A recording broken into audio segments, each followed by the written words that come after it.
నమస్తే, welcome to our channel. నేను సిరి. CBI మాజీ జేడి లక్ష్మీనారాయణ జగన్మోహన్ రెడ్డి గారి లండన్ పర్యటనపై కొన్ని సంచలన వ్యాఖ్యలు అయితే చేయడం జరిగింది. అంటే రాష్ట్రంలో ఇలాంటి పరిస్థితులు ఉన్నప్పుడు, ఇంత ఘోరంగా ఉన్నప్పుడు ఆయన విదేశీ పర్యటన చేయడం ఏంటి అని చెప్పేసి అయితే, అంటే శాంతి భద్రతలు ఇలా ఉన్న సమయంలో తను విదేశీ పర్యటన చేయడం ఏంటి అని చెప్పేసి అయితే ఆయన ప్రశ్నిస్తున్నారు. దీని మీద యాక్షన్ తీసుకోవాలని కూడా తను కోరుకుంటున్నారు. సో ఈ అంశాన్ని మనకు వివరించడానికి మనతో పాటు ఉన్నారు ప్రముఖ రాజకీయ విశ్లేషకులు సీతారత్న కుమారి. నమస్కారం. నమస్తే అమ్మా. మేడం, ఏంటంటే ఇప్పుడు జగన్మోహన్ రెడ్డి గారు అయితే లండన్ పర్యటనలో ఉన్నారు. మనం చూసాం, ఆయన ఒక విమానం కాస్ట్ గంటకి 12 నుంచి 15 లక్షల కాస్ట్ గంటకి. సో అంటే రాష్ట్రం అంతా బాగుంటే బాగుండేది పరిస్థితులు, కానీ రాష్ట్రంలో పరిస్థితులు బాగాలేనప్పుడు సో ఆయన లండన్ పర్యటన వెళ్ళడం ఏంటి అని చెప్పేసి అయితే మన సిబిఐ మాజీ జేడి లక్ష్మీనారాయణ గారు అయితే కొన్ని వ్యాఖ్యలు చేశారు. ట్విట్టర్లో కొంచెం ఒక ట్వీట్ అయితే వేయడం జరిగింది. ఇలాంటి టైంలో అసలు ఇక్కడ పట్టించుకోవాల్సింది మీరే అయ్యుండి మీరు అలా వెళ్ళడం ఏంటి అని చెప్పేసి తను క్వశ్చన్ చేస్తున్నారు. తను అడిగిన క్వశ్చన్ లో అంటే అది కరెక్ట్ అంటారు కాదంటారు? అసలు డెఫినెట్ గా కరెక్టే.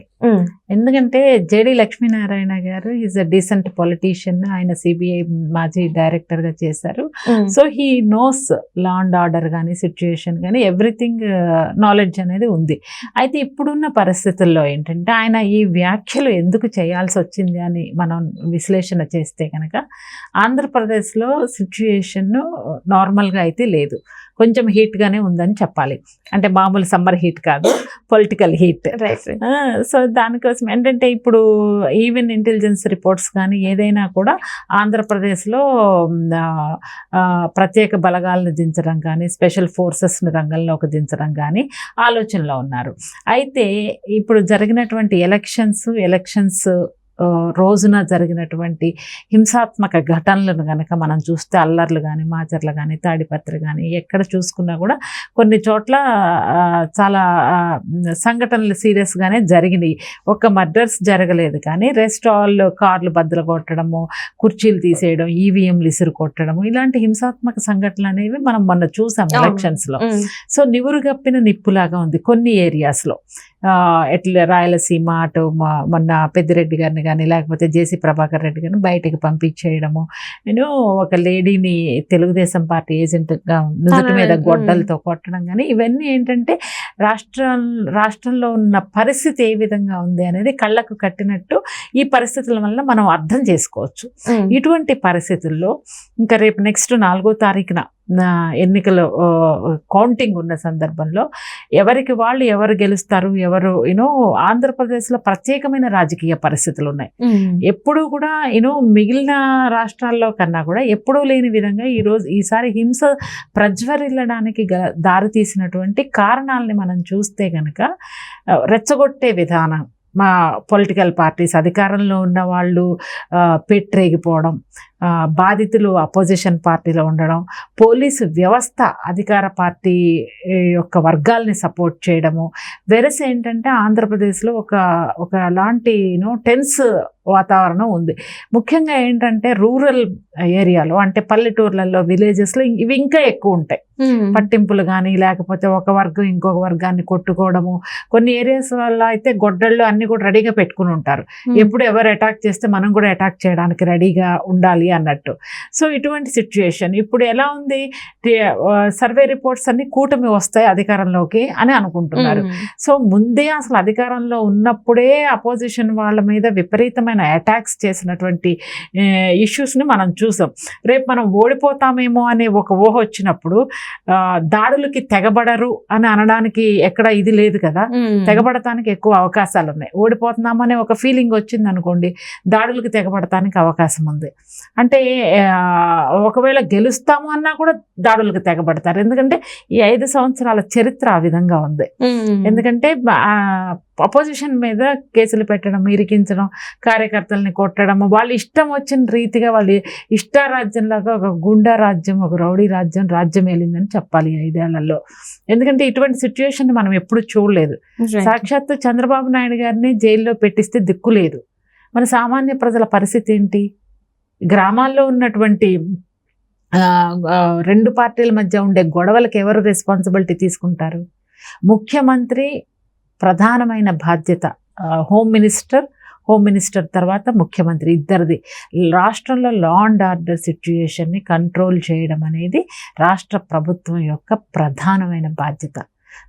ముఖ్యమంత్రి ఒక్క మీ వైఎస్ఆర్సీపీ పార్టీ కార్యకర్తలకి లీడర్స్కే కాదుగా ముఖ్యమంత్రి. ముఖ్యమంత్రి అందరికీ ముఖ్యమంత్రి. జగన్మోహన్ రెడ్డి గారు చంద్రబాబు గారికి కూడా ముఖ్యమంత్రి, అందరికీ ముఖ్యమంత్రి ఆయన. అంటే ప్రజల్ని సమదృష్టితో చూడాల్సినటువంటి బాధ్యత, హుందాతనం జగన్మోహన్ రెడ్డి గారి మీద ఉంది. ఒక వర్గం వారిని, తన వర్గం వారిని మంచిగా చూసుకుని రెండో వర్గం వారి మీద దాడులకి చేయడం అనేది ఆయన యొక్క రాజకీయ పరిణితికి చెందినటువంటి అంశం. ఒక రాజు అందరినీ సమానంగా చూడాలి, అది ఈ 5 ఏళ్లలో మిస్ అయిందని మనం చూడాలి. ఇటువంటి రాష్ట్రం కొంచెము లా అండ్ ఆర్డర్ కంట్రోల్లో లేదు, కొంచెం ఎప్పుడైనా ఏమన్నా గొడవలు జరగచ్చు అనే సిచ్యుయేషన్లో ఉన్నప్పుడు జగన్మోహన్ రెడ్డి గారి ప్రధానమైన బాధ్యత, లేకపోతే హోమ్ మినిస్టర్ కానీ నిరంతరం పర్యవేక్షిస్తుండాలి, నిరంతరం ఆదేశాలు ఇస్తూ ఉండాలి. పోలీసులకు కానీ కలెక్టర్స్కి కానీ. ఎక్కడైనా అదుపు తప్పిస్తుంది అనుకోండి, అవుట్ ఆఫ్ కంట్రోల్ అయితే కనుక చాలా కష్టం. అంత సిచ్యుయేషన్ లేకపోయినా కానీ నిరంతరం monitoring, continuous monitoring is required when Andhra Pradesh is in a tense situation. అలా అయితే ఇప్పుడు చూస్తున్నట్టయితే పోలింగ్ అంటే అప్పటి వరకు జగన్మోహన్ రెడ్డి గారు ఒక మాట అన్నారు ప్రచారం చేస్తూ, ఈసారి ఎన్నికలు సజావుగా సాగుతాయనే నమ్మకం నాకు లేదు అని చెప్పేసి, ఎలా ఉంటుందో పరిస్థితి అని చెప్పేసి అన్నారు. పోలింగ్ రోజు నుంచి చూస్తుంటే మనం తెనాలిలో చూస్తుంటే వైసీపీ అభ్యర్థి ఒక ఓటర్ ని కొట్టడం మనం చూసాం. సామాన్యుడిని ఓటు వేయడానికి వచ్చిన ఒక ఓటర్ ని కొట్టడం చూసాం. అంటే అక్కడ ఆయన అడిగింది ఏమో మనకు తెలీదు, కానీ అలా ఒక అభ్యర్థి అయ్యి ఉండి, ఎమ్మెల్యే అయ్యి ఎమ్మెల్యే అభ్యర్థి పోటీ చేస్తున్నావు అంటే ఏదైనా ప్రజలు అడిగినా కూడా చాలా ప్రశాంతంగా మాట్లాడాల్సింది పోయి చేసుకోవడం ఎంతవరకు కరెక్ట్? నువ్వు చిన్నపిల్లవైనా చాలా చక్కగా చెప్పావమ్మా సిరి. అతను ఎమ్మెల్యేగా ఆ ఏరియాలో నిలబడ్డాడు. సో అసలు ఫస్ట్ ఆఫ్ ఆల్ క్యూలో వెళ్లకుండా డైరెక్ట్గా వెళ్ళడమే తప్పు. నువ్వు ఎమ్మెల్యే అయినా ఎంపీ అయినా you have to maintain queue. నిన్ను ప్రజలందరూ ఎన్నుకుంటే నువ్వు ఎమ్మెల్యే అయ్యావు. నువ్వు కూడా సామాన్యుడివే. ఎమ్మెల్యే అయినంత మాత్రం నువ్వేం గొప్ప పోటుగాడవని లేదు ఇక్కడ. నీకు ప్రజల మద్దతు ఉంటేనే అయ్యావు. అలాంటి ప్రజల్లో నుంచి వచ్చినటువంటి ఒక సామాన్యమైన వ్యక్తి లైన్లో రమ్మన్నాడు. ఇప్పుడు ఆ సంఘటన తర్వాత నాకున్నది ఏంటంటే, ఒకవేళ ఒక 10 మంది నీకు ఓటేయాలని వచ్చినా కూడా ఆ సంఘటన తర్వాత ఆ 10 మంది కూడా అయ్యారు కదా. ఆ చిన్న చిన్న లాజిక్స్ ఎందుకు మర్చిపోతున్నారు? ఎందుకు ఇంత కోపోద్రికులు అయిపోతున్నారు? అహంకారం. అదే అంటున్నా. అతను వెంటనే ఆ మాట అన్నాడు అనుకోండి, నిజంగా ఆ ప్లేస్లో నేనుంటే, ఇంకెవరైనా ఉంటే, ఐఎమ్ వెరీ సారీ అమ్మ, తొందరలో వచ్చేసాను, నేను డెఫినెట్గా లైన్లో నుంచుంటాను, నీకు థ్యాంక్స్ చెప్పాలి, నాకు గుర్తు చేసినందుకు. నాకే గుర్తుండాలి, కానీ నువ్వు చెప్పావు, అలర్ట్ చేసావమ్మా, నేను లైన్లో నిలబడతాను అంటే ఎంత డిగ్నిటీ ఉండేది. ఒకవేళ అతను టీడీపీకి ఓటేసే ఉద్దేశం ఉన్నా కూడా ఇతనికి వేసేవాడు. ఆ డిగ్నిటీని, ఆ హుందాతనాన్ని మెయింటైన్ చేస్తే, ఒకవేళ టీడీపీ ఓటు అనుకోండి, ఇంత మర్యాదగా ఉన్నాడు, డిగ్నిఫైడ్గా ఉన్నాడు అని ఆ ఓటు ఇటు మరలటానికి అవకాశం ఉండేది. కానీ మీరన్నట్టు ఆ లాజిక్ మిస్ అయ్యాడు. నిజంగా అక్కడ ఎవరన్నా వైఎస్ఆర్సీపీ ఎమ్మెల్యేకి ఓటు వేయాలనే ఉద్దేశంతో ఉన్నా కూడా అతని ప్రవర్తన, అతని దురుసు ప్రవర్తన అతనికే లాస్ అయింది కదా. ప్రజలకి తనేంటో నిరూపించాడు కదా. ఎవడైనా అసలు కనీసం మినిమం సెన్స్ ఉన్న వాళ్ళు ఎవ్వరు కూడా అట్లా బిహేవ్ చేయరు. ఎందుకంటే ఓట్లు పోతాయి కదా. నీకు ఓట్లు వేసే వాళ్ళు ఉన్నా కూడా అక్కడ ఓట్లు వేయరు. ఈ ప్రవర్తన చాలా తప్పుడు ప్రవర్తన. ఇప్పుడు ఇది ప్రవర్తనతోని రాష్ట్రంలో చాలా మంది వైసీపీ నేతలు ఇలాంటి చర్యలకి పాల్పడ్డారు. మనం చూస్తున్నట్టయితే చిత్తూరు దగ్గర ఒక టీడీపీ అభ్యర్థిని ఎలా కొట్టారో మనం చూసాం. గన్మెన్ లేకపోతే ఆయన చనిపోయేవారే అని చెప్పేసి చెప్తున్నారు. అంటే అనేక చోట్ల, ఒక చోట చూస్తున్నట్టయితే ఒక లేడీ మీద గొడ్డలతో ఆమె తలని కొట్టడం. ఇవన్నీ ఎందుకు? చిన్న మీరు మంచిగా ఉంటే, మీరు ప్రచారం చేయకపోయినా కూడా మీకు ఓటేస్తారు. అలాంటిది మీరు ఇలాంటి చర్యలు చేస్తే రేపు నెక్స్ట్ మీకు ఇంకా భవిష్యత్ ఏముంటది? అహంకారం ఏ స్థాయికి వెళ్ళిందంటే, కన్ను మిన్ను కానకుండా మనం ఏం చేసినా ఎవ్వడు అడిగేవాడు లేడని ఒక రౌడీజం. నేను అదే చెప్తున్నా, రౌడీ రాజ్యం వెళ్తోంది అని. వాళ్ళకి ఎందుకంటే భవిష్యత్తులో ఇంకా రాజకీయ భవిష్యత్తు అనేది ఉండదు. ప్రజల్లో తిరుగుబాటు వచ్చింది అంటే గనక అది ఎంత పెద్ద లీడర్ అయినా కూడా తలవంచక తప్పదు. మనిషి ఎంత పవర్ఫుల్ అయినా కూడా మనము విశ్వంలోకి వెళ్తున్నా కూడా, చంద్రుడి దగ్గరికి వెళ్తున్నా కూడా, ప్రకృతి ముందు మనం చిన్నవాళ్ళమే.